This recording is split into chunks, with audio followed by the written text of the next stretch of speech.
Hi, and welcome to Season 2, Episode 25 of SteamLUG Cast. We're recording this on Friday the 12th of December 2014. My name is Cheese, and with me I have DerRidda. Hello, everybody. We just had an embarrassing moment where we realised that nobody was recording the episode, so we're going to recap on the stuff that we've just been discussing. DerRidda, what have you been playing lately? I have been playing CSGO and enjoying that remade train map. I've also been playing some Deponia and The Last Federation, which I picked up on a discount on GOG, but I can't really tell much about it yet. What have you been playing, Cheese? Lots of 7-day FPS games, a chance to mess around with the Satellite Rain Linux build, which has just gone live on Steam Early Access. Been playing some Crypt of the Necrodancer daily challenges, Distance, which is also launched on Steam Early Access. Been playing the adventure mode there a little bit, and I found some time to invest in Shovel Knight as well. Nice. Let's talk about SteamLUG community stuff. Past events. Yeah, we had an altitude event, which was really sweet. We had a whole stack of people there. Everybody was having fun, laughing like idiots in Mumble. It was great. People seemed really, really happy with that. So, yeah, we'll try and come back to that. Try and make that some sort of semi-regular event. I don't know if it maintains the same level of enthusiasm. It's definitely worth doing. We also had Screen Sheet, our first official SteamLUG event, which went pretty well. We had a few lobbies up and a bunch of people playing. Everyone seemed to have fun. And then we also had TF2 and CSGO, which I think we both managed to miss, which was a bit sad. Indeed. But what I'm not going to miss is the upcoming postcast No More Room in Hell event, which is done by community request. After that, tomorrow on the 13th, we have Mount & Blade Warband. On the 19th, there will be a synergy playthrough of the original Half-Life 2 campaign as a belated anniversary, because last month Half-Life 2 turned 10. Hooray! And on the 20th, there will be XCOM Enemy Unknown. And Cheese will have you know that you probably should prepare your squad ahead of time, because that usually takes up a lot of time if you do it when you want to play. Yeah. Like it can take sort of 5 to 10 minutes to configure your squad, and if you've never played before, there's a lot of learning to do. It's like there's a point limit, you got to go back and forth, and you might hit the limit, and then you got to change the armor on some other dudes to get the extra points that you need to give some other dude a weapon or something. It can get, it's something you can really get bogged down in. And other events that we have coming up or happening at the moment. We've got 2 new types of events this month. We've got a month-long event for long-form games, things like Civilization and Crusader Kings and that sort of stuff. But previously we've had, we've had our weekend event, and people play for 8 hours and don't finish a game and feel exhausted afterwards. We feel like maybe it's a better idea to pick a game to play across the month, have people who are interested in playing together come together and work out what time suits them to play, and then they can play in smaller chunks of time that's a bit more comfortable. So if you're interested in joining in Civilization 5, I hear that there are a bunch of AI players left in the game, so people can still drop in and join the game late without too much hassle. So it's worth checking out if you can. There's also a Dota 2 event for beginners headed up by Sakurambu and Dougie, our resident Dota 2 experts. Yeah. It's for the kind of people who want to get into Dota 2 but feel like they cannot engage it on their own, which is understandable because it's a hard game to deal with. At first, they will have an event where they teach you the basics, the lingo, to generally understand the game, and later on they will one of each will captain a team and play with you through your first Dota 2 games. Yeah, so a good opportunity to learn the ins and outs of the game and understand the sort of context that everything happens in, because the game there's a lot to absorb and there's a lot to learn, and it's kind of hard to pick it up without some kind of directed tutelage. People don't say tutelage enough. I agree. So Game Club is playing Maniac Mansion at the moment. This is conveniently happening at the same time as the Thimbleweed Park crowdfunding campaign. We've been joined by Ron Gilbert and Gary Winnick last week, and we have another session coming up this weekend or tomorrow. And that's been fun. For anybody who's interested, there are chat logs up in the thread, and yeah, it's a good chance to revisit one of the classic point-and-click adventures that sort of kicked off that golden age of adventure games that people like to talk about. It's also notable in that it's the game that the SCUM system, the script creation utility from Maniac Mansion, was written, which we now know by its free software re-implementation and I don't know, successor, I suppose, ScumVM, which I imagine everybody is familiar with, which is what we're using to play the game as we stream it during Game Club, so that's pretty cool. So if you're interested in checking out that game, or chatting with people about the game, or chatting with Ron and Gary if they're able to join us again, definitely check that out. So, you've also been paying attention to 7-day FPS. Yes. Tell us all about it.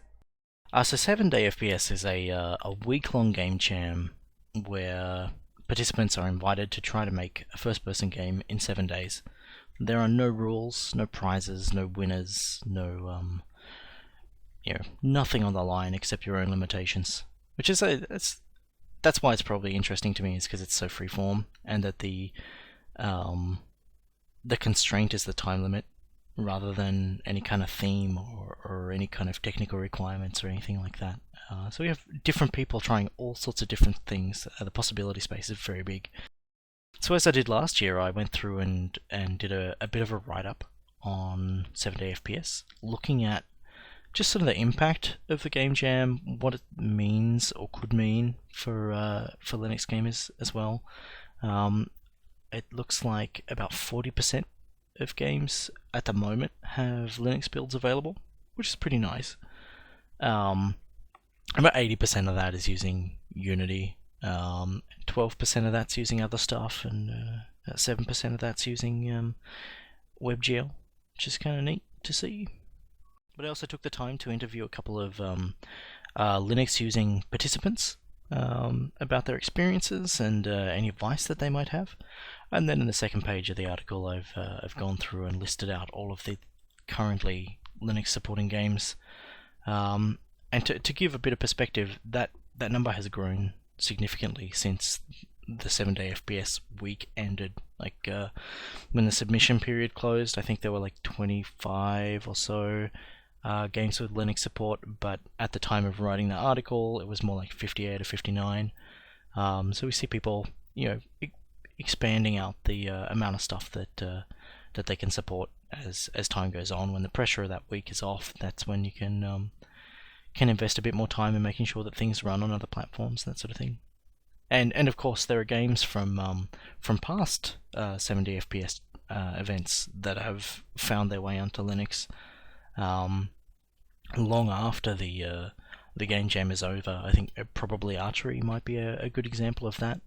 DerRidda, you said you played one. You played Cabin in the Woods, I think it was? Yeah, that's right, but I only briefly played it. Or The Cabin? Fooled around with some heart, tossed it in the fire, found a key, and didn't figure out what to do with that key. And then I got disappointed and stopped. Yeah, fair enough. But if that develops further on, I would be very interested in it, because it did a lot. I mean, you could already see how much it was trying to do with just that cabin. There was lots of stuff around you you couldn't immediately use, but it was obvious that it would be something you have to do later down the line. Yeah, I thought it had an interesting sort of interaction thing as well. You pick stuff up and roll it around in your hands and examine it and look at it from different angles and stuff. Later on in the game, that comes into play as you might need to look at the bottom of an object, or might need to reorient an object to be able to use it in a certain place. But I gotta say that hands down my favourite this year has been Adam's Drive 32, which is this sort of thief-inspired stealth infiltration game where you gotta make your way into a mansion,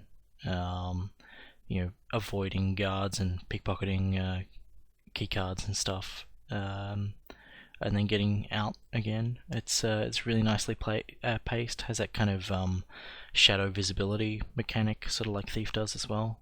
It's very cool. Then there are also like the really polished games like Photobomb, for example, which I mentioned just before we realized that we weren't recording. And in that, you sort of you have like this representation of a 3D representation of a scene, and you're given a whole bunch of sort of random photos taken within that scene at different points in time, and they're arranged chronologically. You can scroll back and forwards through them, and that will change where everything is in the scene according to the progression of time. And the goal of the game is to use the photos, like you identify where the photos were taken from so that you can identify people who move between the photos, and you identify who it was who planted a bomb in the scene, and then before the time limit expires, you have to work out who it was, and then there's a lineup and you pass judgment. That sounds like the stuff they do in all the CSI TV series where they scroll into photos, from photos into angles that weren't even captured. I guess it's kind of like that, but it's interesting because you're first person within the space. So like you imagine that there's this 3D, I don't know, courtyard or park or whatever, and there are a whole bunch of people just standing around, and as you move the scroll wheel, they all move forwards or backwards depending upon whether you're moving forwards or backwards in time. And then you've got to look at the photo and then look around, try and work out where it is the photo was taken from, and then orient yourself to that position. It's really well done. Definitely one of the most polished games to come out of 70 FPS this year. Interesting. But like I say, you know, there are games that don't currently offer Linux support that may do down the track. So if anybody's looking at games and wants to check out things that don't support Linux as well, there's nothing wrong with checking that out and giving the developers feedback and letting them know that there are people in Linux who are interested. That can and has resulted in Linux builds becoming available in the past. So certainly feel free to do that if you're keen. So, our community member Sulix has been working on Handmade Penguin, a port of Handmade Hero. Tell us about that. Yeah, so there's a developer, Casey Muratori, has been doing a weekly show where he's making a game from scratch and streaming it as he goes as this kind of educational thing. And then when the game is finished in 6 months or a year or however long it takes, he's hoping to sell that and then eventually make it open source.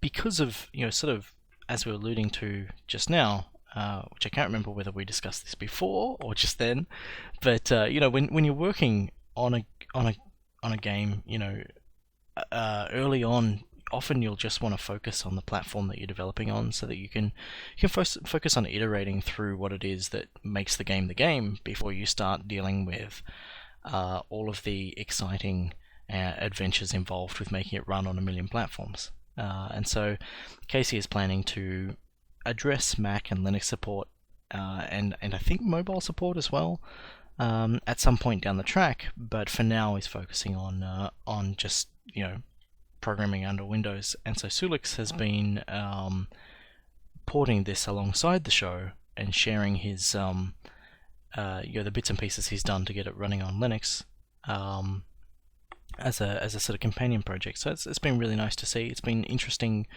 porting project for him, and for anybody who is following along, it's probably very interesting to look at the differences between the Windows and Linux side of things. Sulix is an experienced porter, so you'll be able to see what his methodologies and approaches are like as well, so that's pretty neat. Another very important community update. All our backlog has been cleared. You can now listen to every SteamLUG Cast episode up until this one, which we are thankfully recording now. Hooray! Over the past, I guess it's been the past week, we've had a bit of a mammoth effort. Everybody's pulled together to get these episodes up. Within the past couple of days alone, I think we've had 4 episodes go up, so it's been really good to see. And for anybody who's been hanging out for those past episodes, they are there now for listening on steamlug.org/cast. And hopefully we'll be able to avoid the same kind of backlogs again in the future. Indeed. So, in Steam and Valve news, Steam Broadcasting has now entered beta. It's a feature that is kind of like Twitch, where you can basically stream any game via Steam, which you are playing, even if it's not an actual Steam game, it's just a link. It uses the overlay to... As long as you're not on Linux. Yes, and as long as you're not on Linux or OS X. Because that hasn't been implemented yet. But you can already view these streams from your client. You just go to whatever community hub you want to and see what's on there. Or people, or you can... You can even right-click on people on your friends list, yeah. That's what I was about to say. You can even view the streams of your friends if they have it open. And when you do that, it sends them a notification. It sort of asks them so that it's not quite as creepy as it sounds. Yeah, and you can just disable it from on your end, so people can't creep up on you and watch you fail for the 20th time in the same spot. I think even if you have it enabled, I don't think that it's possible to end up with people watching you stream without you being aware of it. No, you definitely always see that there's apparently there's an overlay for the chat and stuff, and how many people are watching in some corner of the screen. But yeah, it's a nifty little feature, and it will essentially be... No, not really. It won't be a competitor to Twitch, but for some people it will replace that, I would assume, where they just casually want to stream to a couple of friends. Because it's entirely hassle-free if it works. I think the big thing that it's going to do is make streaming accessible to people who might not otherwise do that or be into that. They press a button in Steam and it all just works for you, versus set up OBS and make a Twitch account and do all this other stuff. It does reduce a lot of the messing around that you need to do. It's going to be interesting to see how this fits into the broader streaming ecosystem, if you want to call it that. I guess the adoption will become evident once it's out of beta and everybody just figures out that this is there and they can use it. But yeah, you can't really record anything with that yet, and you can't make money, which all these needy Twitch streamers do a lot. So Steam started a new promotion yesterday, and it didn't go to plan. Not really. I mean, Steam started a holiday auction that they prepped it, and you could trade in items from your Steam items community tab. I guess it was a way to sink stuff that just wasn't worth anything on the market out of the economy and into something you can actually use. You'd get gems for that and could bet them on auctions. But people have exploited the crap out of that, got millions of gems, and now this thing is shut down for now, and until Valve has fixed stuff. They are reimbursing people who have already made transactions and other things. But yeah, as soon as that stuff happens, people start exploiting it. I'm not aware of how they exploited it, but there were some ways where they would literally get millions. Wow. And apparently they are just duplication. There's a note that says, "The auction will return shortly. We apologize for the interruption. The Yeti has been contained. We had an issue with gems. That means we need to reset and start again." But if they just used some kind of duplicating bug and stealing from account stuff, that's at least nice that this just came out in full force and was noticed, because if it was around now or just before, it was around for much longer than that and was probably used in the dark to scam people out of stuff or whatever they were doing with it. I look at it. I think I saw the number 200,000. A grand total of 200,000 titles. Statistically, I don't know if it's possible to pick anything up for, any given individual. I do not know. It's an auction after all. I guess.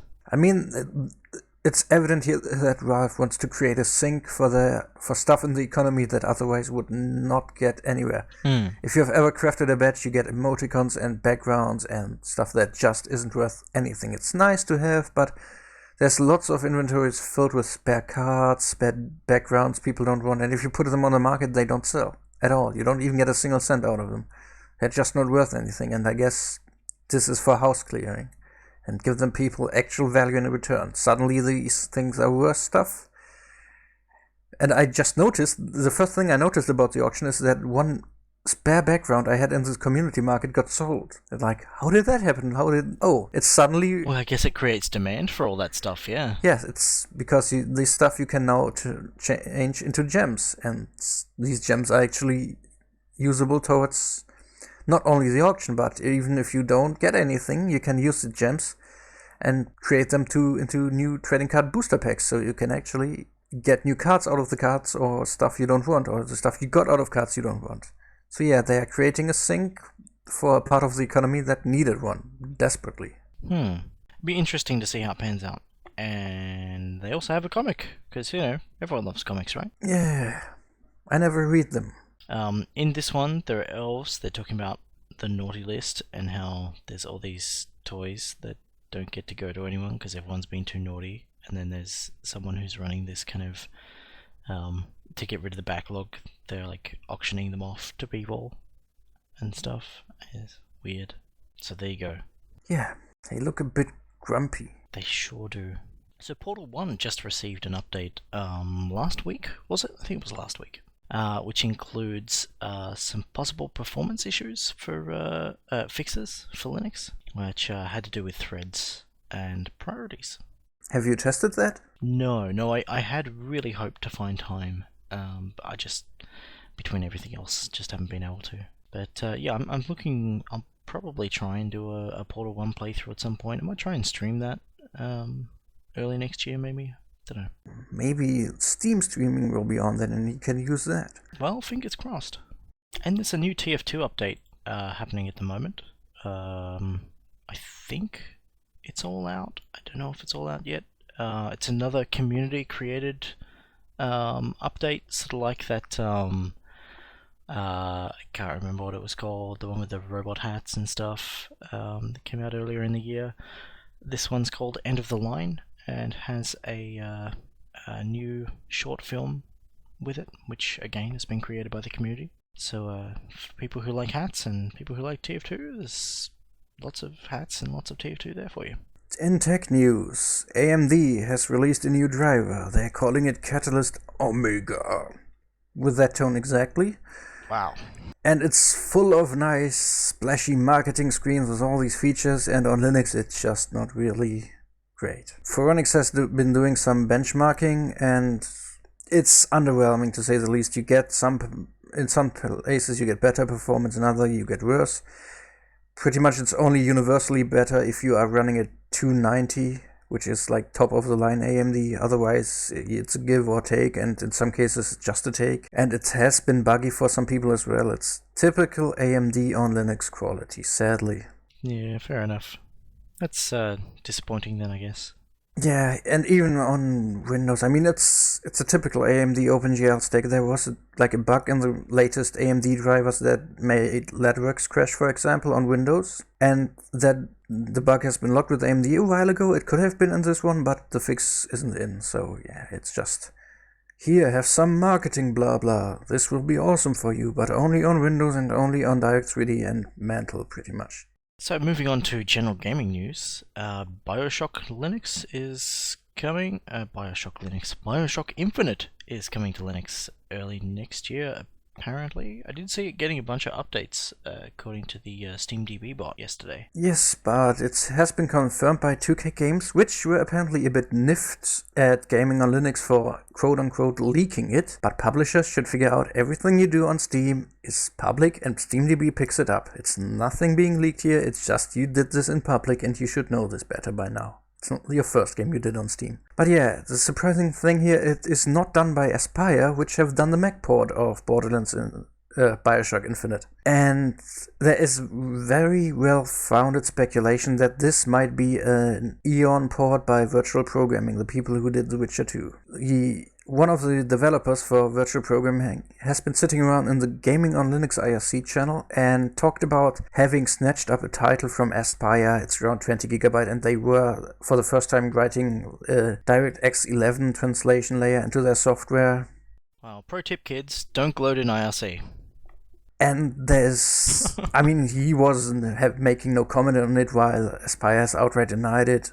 So yeah, and it shares the kind of structure that The Witcher 2 shares, which is that pretty much almost all Windows depots are also Linux depots now, except for binaries, even a depot named Engine, and if you go that far that you can share Engine depots between platforms, I'm 80% certain this is a Virtual Programming port. Be interesting to see what comes of it. Indeed. So Feral's Game Radar has been updated to include Linux, as well as Mac, because previously it was Mac only. and they've just rolled out Empire Total War. Yes, they did, and is it still on discount? Let's see quickly. I don't know. No, it is not on discount anymore, sadly, but it was on discount for the first day or two it was released. It's a very highly reviewed game with 90-point Metacritic, whatever Metacritic is worth to you, but at least on the high end, if something universally gets like 90 points, it's probably not shabby. And apparently multiplayer for that is not cross-platform. Yeah, it's sadly Linux to Linux only, but I have heard that the multiplayer in that has been buggy in Windows from the start, and so I guess they are just They can do it with what they have. limiting the support, or maybe it's not even possible. Yeah, it's kind of a shame when these things happen. I guess it's another positive thing for in-house ports, so you can make those upstream changes if you need to. Yeah, but maybe, I don't even know if the Windows servers are still up for multiplayer.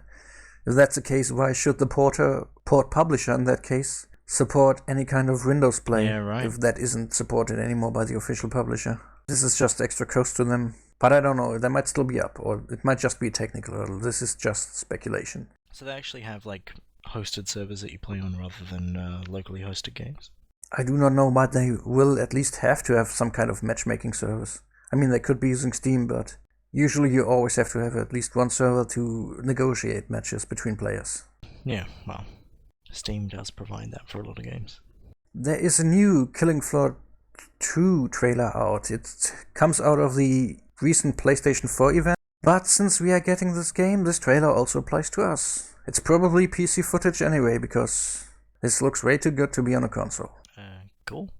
Are you anticipating Killing Floor 2? To some extent. I mean, I'm still hoping Tripwire Interactive are porting Red Orchestra 2 Rising Storm. That would make my day, but I'm also interested in Killing Floor 2 to some degree. I mean, if they introduce some more, let's say, less survival-y game types and some more objective-driven game types like later updates for Killing Floor 1 have brought, I'm interested.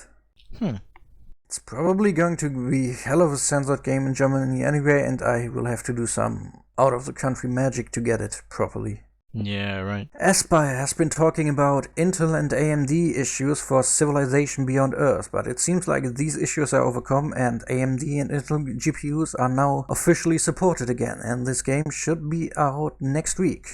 I read that as it could be out next week rather than should be. Could be, should be. It's likely next week to some extent. If it's not, well, just wait a little longer.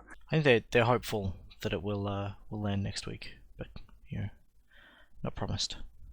But they are definitely hoping for before Christmas, so that's within just under 2 weeks. So that's the window that they're I guess. Well, they say assuming all goes well, so I wouldn't really call that a commitment, but yeah, so that seems to be the window. You talk about that. This is your ballpark. Oh, sorry. Where are we at? Oh, Dave the Tentacle. At that Sony thing, I assume it was the same Sony thing. Yeah, there was only one recently. Yeah. Double Fine announced a release date for Grim Fandango, and rolled out a new trailer which shows off some of the new lighting and new textures and the Melbourne Symphony Orchestra's work on the soundtrack and stuff, which is pretty neat. We're going to see that landing on Linux on the 27th, I think it is, of January, so just over a month now, till you'll be able to buy new copies of Grim Fandango again. It'd be very nice to be able to do. And at the same time, they announced that they will be doing a special edition of Day of the Tentacle, which is the sequel to Maniac Mansion that we mentioned earlier. Will that still have the in-game Maniac Mansion version to play, so you can actually officially play Maniac Mansion on Linux as well? I don't know, but I hope so. This is titled as a special edition rather than a remaster, which Grim Fandango is, so it's going to be interesting to see whether that indicates that they're going to be doing a different kind of approach to it. But it seems like they do respect the original experience and the original game, so I'm sure that will be well represented within whatever they come up with. The details are really vague at the moment. The only thing we know is that it's going to be coming to Linux alongside other platforms, and there'll be more details coming soon. Nice.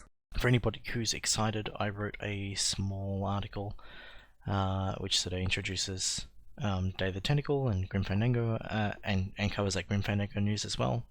So feel free to check that out if that's exciting. I was going to do a little bit of art as well, but just sort of ran out of time.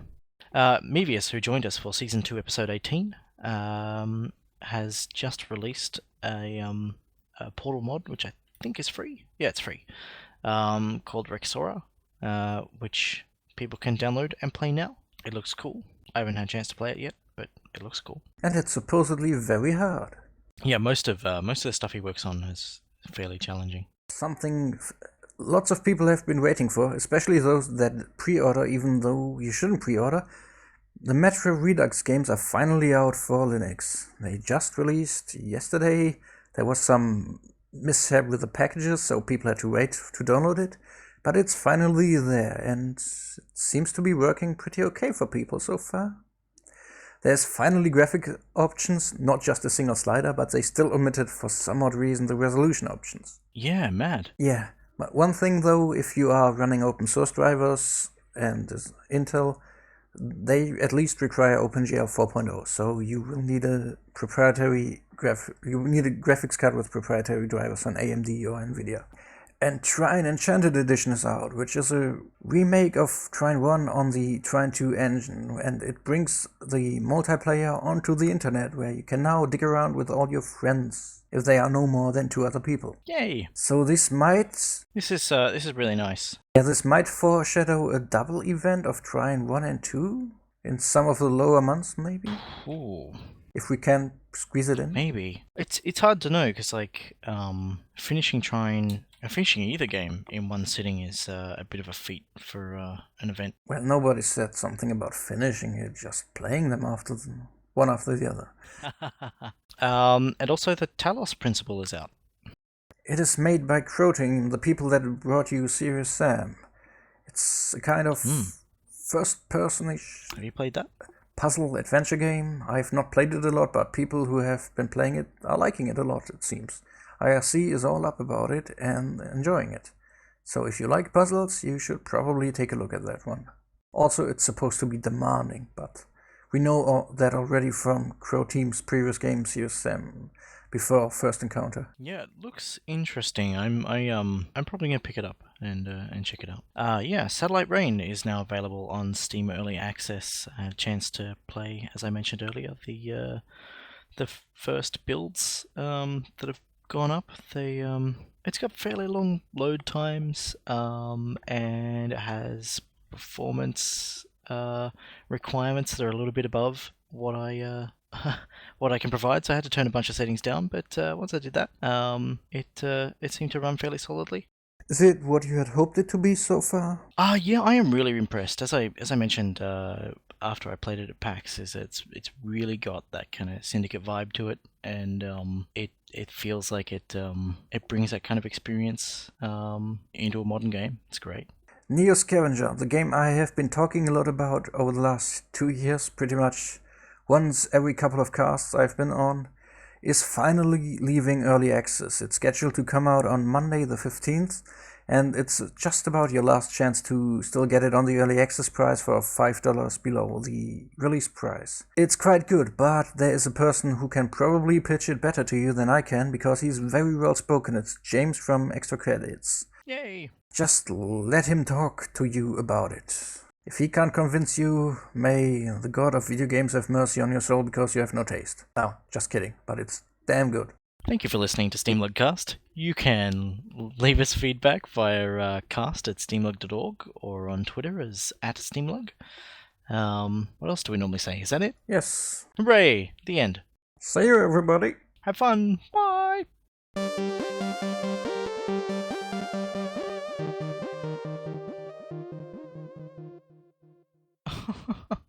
Oh dear. You can't end this cast without insulting some people. Gosh. Not like we are professionals who... That would be the day. Like professional people that never forget to hit the record button. Yes, that's us. Very professional.